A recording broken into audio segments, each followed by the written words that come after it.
continue the recording. So, all right, so I want to start with the attentional shifting drill that we did last time. So this is a drill that helps to recognize the 4 different ways in which we can manipulate our focus. So what I'm going to have you do is there's going to be 4 different tasks I'm going to ask you to do. Each one is going to be 30 seconds long. And all you have to do in that 30 seconds is be as focused as possible. If you get distracted at all, that's fine, but just refocus on whatever it is I tell you to do. All right, I'm going to grab my timer here. All right, so first task is I want you to stare at your hand. I want you to look at all the different lines on your hand, like really take it in and really focus on it. 30 seconds, go.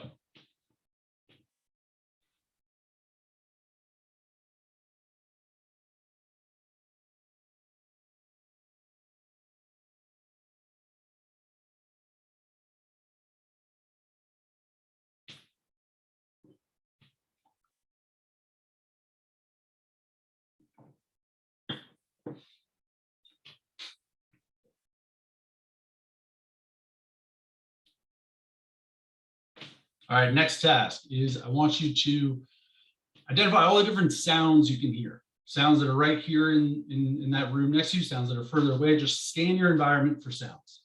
Ready? Go.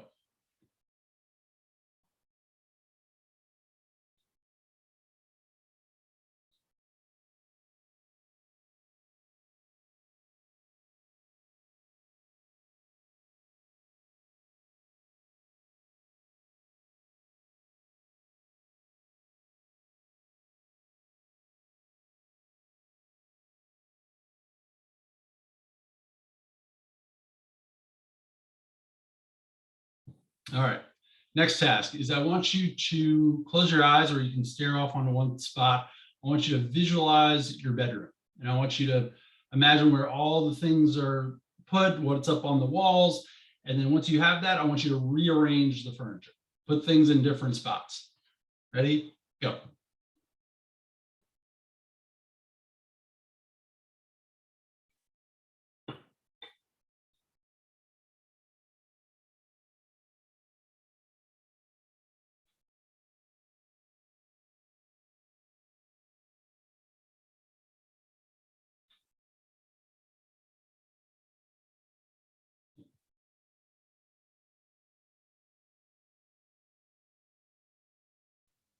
All right, last one. So I want you to start at the number 1,000, and in your head, I want you to count backwards by 7.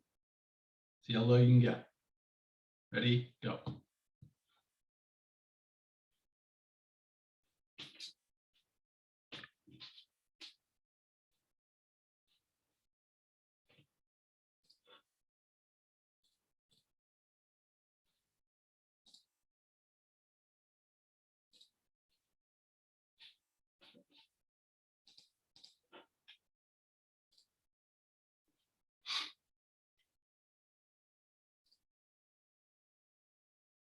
All right, and stop.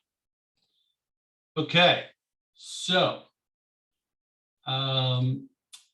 oops. Let me ask you a quick question, and same question I asked last time, but which tasks did you find easiest to stay focused in? So not the task that was easiest, but you didn't get as distracted. Let me start with Justin. The numbers. The numbers, okay. Good, thank you. How about Maggie? The hand. The hand, okay. Catherine? Numbers again. Numbers. So the same one as last time? Yeah. Maggie was the same one too? Yeah, okay. All right, so today, and I want to come back to this, but today the crux of our conversation is process over outcome. It's a foundational pillar of sports psychology, and especially in the way I approach it. So this task, if you all remember, and Justin, I know this is new for you, but it demonstrates how we can manipulate our focus. So if we think of our focus as a flashlight, we can shine it in a couple different ways. First, we can shine it externally, so things out in our environment, or we can flip that flashlight around and shine it internal on things like our thoughts and our emotions and body sensations.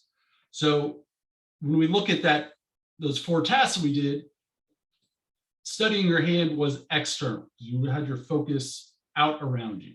Now we can also, just like a flashlight, we can manipulate the width of it. So the hand, you were really focused on something specific and narrow. So that's why it would be called external and narrow. Now the sounds, you were still outside your body, you were focused outside your body, but you had to really kind of open it up 360 view, so it was broad. All right, and now we go internal, and visualizing the room, again, spatially, you had to go really broad and kind of picture it kind of 360. So internal and very broad. And then last one was the math problem. It was very specific. Now, we talked about this because it's important when we talk about focus. Focus is more about refocusing than anything else, because we're going to get distracted. But we need to know what we're refocusing to. And for each of your performances and each sport, or if you're a musician, you're going to need to be in a different, what we might call a channel for your performance. So for example, generally speaking, in golf, Justin, this applies to you. I know this applies to me. We are usually at our best when we're external, and usually external narrow, when we're focused on the flag or our target. If we're too internal and we have too much internal chatter, that's where we usually have problems.